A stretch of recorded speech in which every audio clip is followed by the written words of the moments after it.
What's happening? Okay. Yep. Bonjour, Stéphane. So this is for a French and African TV channel. I don't know if you have a few French words that you brought back from Paris or no?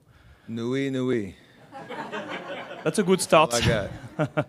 Well, my question is going to be in English. Actually, it's about another Bay Area personality that you support. You endorsed Kamala Harris at the DNC end of August. What is your thought on the campaign? How do you feel 1 month ahead of the election? And what do you expect of tomorrow's vice presidential debate? Everything's political for French people. No, you know? it's all good. Obviously, supporting her is an honor. A sophisticated leader that I, expect and have confidence she can, lead our country and provide obviously hope, inspiration, unity. Obviously, there's a lot of tough conversations that need to be addressed in our country and a lot of progress that needs to be made. But a level of decency and humanity at the top from our leadership is a must, and I think she checks that box.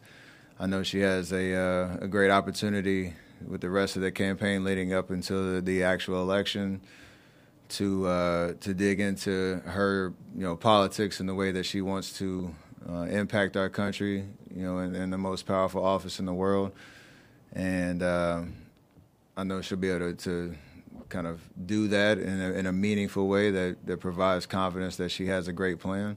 But first and foremost, is she going to run the entire country and be a leader for everybody? I feel like, she checks that box, and you got to start there, and that's why I have confidence in her. Steph, hi. I know how important your foundation is, which is based in Oakland. Can you talk about what it means, unfortunately, for the Oakland A's? They just, had their last game, and they're the last professional major team to leave the city, and what that means going forward for the city. I think overall it's a sad situation because sports franchises in any city are to borrow a line from a good friend of mine. It's a sense of hope and inspiration for a community. Whenever you start a year, it's like a way to galvanize, again, that hope and that unity and that togetherness and having something to look forward to, and not just what it does for the economics of that city and what Oakland has meant to me is to say the least. It's been huge, just in the way that I came up in this league and being able to play in front of that front of that fan base for those 10 years, and knowing the history of the A's, the Raiders, and the Warriors there. It sucks, but to your point, around what me and Aisha are trying to do within Oakland, it's a matter of supporting the community that supported us when we were coming up, and making sure that we still plant our flag there and have a significant presence there.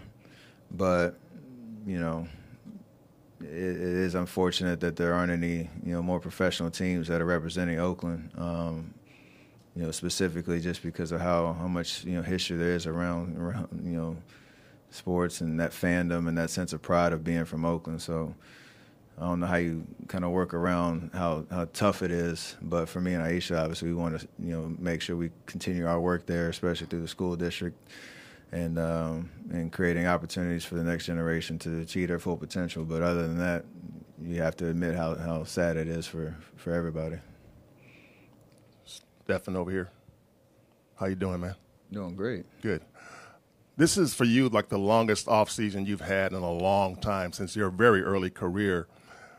What are the physical, mental, emotional, benefits to having such a long stretch, and how eager are you to get back on the court to play a basketball game in the NBA? It's weird because the timing of it, knowing I had the Olympics this summer, it didn't feel like it. It felt like, you're trying to put the pieces together why, you're done playing in April. Physically, you get a break. Mentally, you're watching playoff basketball, still kind of in that grind of assessing where you are, where you need to be to, be one of those teams that are playing into June.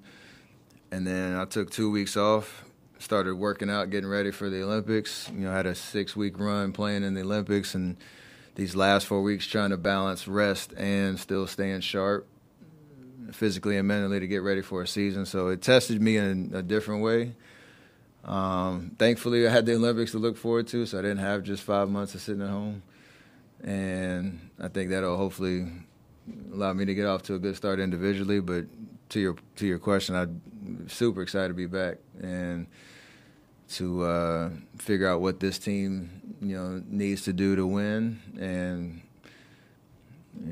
just the challenge of putting all the pieces together. We got a lot of new faces and a lot of guys trying to take next steps in their careers, and it's gonna be fun from day one tomorrow when we when we hit the court and start getting our reps in. Because every day, we say it all the time in training camp, it is a way of thinking if you want to be great in this league, but it is true for us more than ever. Every day does matter for us to be able to figure this thing out. When Draymond was in here earlier, he said that in some ways the new additions, the new vets coming in, is somewhat reminiscent of 3 years ago when Otto and Gary and Nemanja came in. Do you see similarities there, and what do you think of the roster as it is right now? Yeah, very similar for sure. That's a good comparison.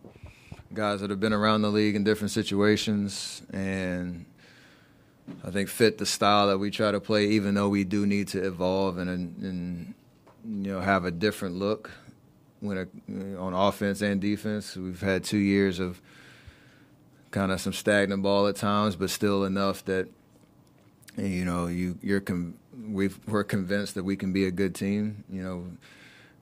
Obviously, injuries aside, you want to have everybody available, but I think pieces fit, and to your point, a good balance of youth and veteran presence that can hopefully get us off to a good start. And the good news is like I'm coming into this training camp with an open mind of how we're supposed to play. I know there's a warrior mentality and culture of how we do things. There's a system that we ran for a decade plus that has worked. Doesn't necessarily mean that's how this team needs to play. We have to have kind of antennas up on and an openness to accept what this team's strengths are, what our weaknesses are, and kind of lean into those. And that's including our youth, because we need them to play at an extremely high level for us to be the team we want to be. Hi, What's up, Steph? You were part of the conversation this summer trying to get kind of a bigger name in here. Paul George, obviously one of those. It didn't happen. How comfortable are you where this franchise is at, where this team is at in the bigger picture with championship in mind, pretty urgently? Yeah, I mean, if you're not the team that's holding the title at the end of the year, and even I'm sure they were thinking about it, Boston was like, you always are trying to get better. And you've been around this league long enough, from day to day, week to week, month to month, season to season, what that actually means for your team can change pretty quickly. So, you go into free agency, PG's deciding whether he wants to opt in or not. Okay, we definitely should take that meeting. And I was a part of that process. The Laurie stuff, like, the whole league's wondering what's going to happen there, and how real trade talks are, and I don't ever get caught up in that and the noise around it. When something's material, usually I know about it and we have conversations. I'm not the ultimate decision maker, but you give your input. That's how the whole process goes. And even our free agent signings this year, all 3 guys that we brought in, all our veterans, Buddy, Kyle and Melt, like, established veterans who know how to play the game and are good, pieces that you need to be a championship type team. Does that mean we're there? I don't know. You ask all 30 teams last season, do you have championship, aspirations? You probably take 8 of them serious, 12 of them, you're like, maybe, and only 1 gets to say, yeah, we had championship aspirations. So I think we're in that position where we can be a relevant team early and give ourselves a chance to compete, and then assess where we are, because that's what every team has to go through. We just have the shadow of, to your point, like the expectations that we're supposed to be in that conversation. I want to win, and I know everybody in the locker room wants to do their part to help make it happen. So that's how we're approaching the season. Hi, Steph. What will it mean to honor Al Attles this season? And just, going back to your early days in Oakland, he was a face at most games. And just to give your heart and soul to an organization for more than 60 years, can you imagine that and just sort of his legacy now?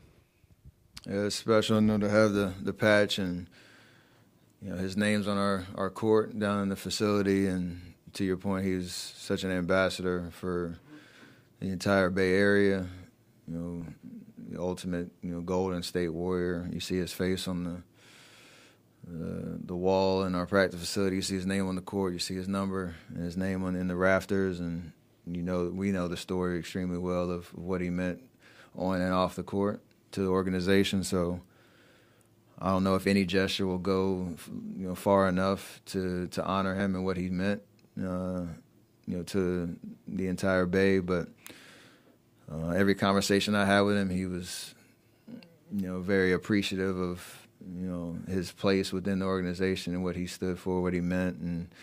And I hope to be in that, position where you're a part of a community like that for as long as he was, because it's special and it's very unique and it's legendary, the impact that he left. So this is a very simple but amazing gesture, and hopefully it goes, broader than that for sure all year long.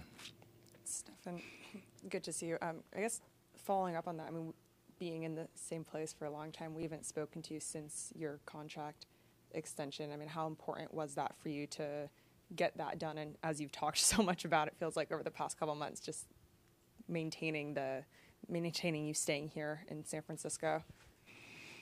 Yeah, no secret. That's always been it always has been and still is a goal of mine to be a Warrior for life, to stay competitive throughout that process. And I know it's kind of unheard of, the short list of guys that have been in that position. Honestly, the ability to kind of just let that be known with the decision to extend and not let that be a distraction or be a talking point all year long, no matter what really, happens throughout this season, throughout next season, the third year after that. All of my energy is spent on preparing myself to play at a very high level, to do my part as part of this team to win, and everything else will reveal itself as time goes on. That's kind of the way I want to approach it, and I'm very confident in the fact that being here and being a relevant winning team is possible. And until I'm proven otherwise, that's the way I'm moving forward. And you mentioned being open to changes on style and things like that. And Draymond was in here talking about how for so many years it was always the same thing heading into the year. And this year it's not, and it can actually be a good thing. Is there something about heading into a new chapter of this organization, of this team, without Klay, but opening other possibilities and saying we actually do have to change something, and it almost feels like there's an obvious opportunity to do so? Yeah, I think you get smacked in the face and you don't make the playoffs. That's all the real, message you need, or reminder you need that, again, we have a way of doing things in terms of how we approach, practices, games, the level of competition you need to have. But when it comes down to, your X's and O's and the style and all that type of stuff, being open to, evolving and pivoting and figuring out especially how the league continues to evolve as well. Like, we're the hunters amongst many other teams, and what can this team do to maximize every skill set that we have in that locker room? That's the challenge for us. Some new faces on the coaching staff. Like you said, first time me, Klay, and Draymond haven't been together as teammates. Whatever narrative you want to kind of key in on, it's, for us to win, you got to think things differently. Doesn't mean you're not going to see some consistencies with how we've played before, but featuring some of the young guys and sets that puts them in a position to be successful. The different rotations that'll get us in position to compete with the best teams in the league. Like, we have to be able to figure that out and got to do it quickly. For your first quick one, Steph, over here. What'd you think of Kerr doing the night at the DNC? I've seen it. I've seen it at the DNC. I've seen it at the President's Cup in golf. I've seen it all over. Messi did it. I think Steve takes the cake on knowing, and that was a good time to pull it at the end of a great speech, and getting some good energy in the building. Siwoo Kim, shout out to you. I appreciate him doing it, even though I told him he's got to remind himself about time and score. And knowing when you pull a night out, you got to win. But yeah, it's fun to know, like, especially like you said with Steve at the DNC, is representing America and coming off the Olympics. It was and him being there, obviously, as our coach. He got free pass to do it for sure. And I'll just say, Draymond mentioned that what struck him watching the Olympics, you at the Olympics, was how the other players on the team were reacting to it for the first time. I know it's you, so maybe you can't quite speak exactly about it, but what is it like when you have just that last shot against France? You have LeBron and KD over on the other side, and I think they're open, but you're taking that shot. You think they were open. Yeah. They were 100% open. What is going through your mind when you're taking that shot? You have Batum and the other guy all over you, and knowing that KD and LeBron are just fine with you taking that shot.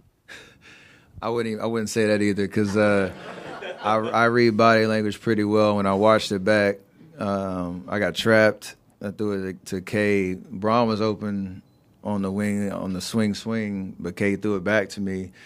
So when he did that, that's when your muscle memory takes over. I'm already in motion and do my move or whatever. I see the two guys, but I'm already in rhythm. As long as I get it off, I feel like when we make it. But I see both of them as soon as I'm shooting their hands up, and they both went like this, like – they didn't expect me to shoot it. I'm sure they were ready for a pass back to the weak side, but as soon as it went in, seeing Bron do the gesture, seeing the guys on the bench, K threw his head back, and I was kind of in amazement. Like, that was the beauty of that team too, because the energy that we showed and the emotion that we showed in the Serbia game on the comeback and down the stretch in the Olympics, like, it mattered to everybody to get that done, and everybody knew the sense of urgency of the moment, and it was a memory for a lifetime for sure. So it's nice the way it finished for me personally, but we don't get there without all 12 guys on that team, and it was definitely something I remember for forever. Stephen, obviously Buddy and Clay, as offensive players, kind of have similar profiles, shoot threes, move around a lot, but obviously you don't have the history you had with Clay. What's it going to take, do you think, to get you and Buddy in sync, whether he's coming off the bench or whatever? Because obviously they want to be able to play both you guys at the same time. So, I mean, we'll figure that out.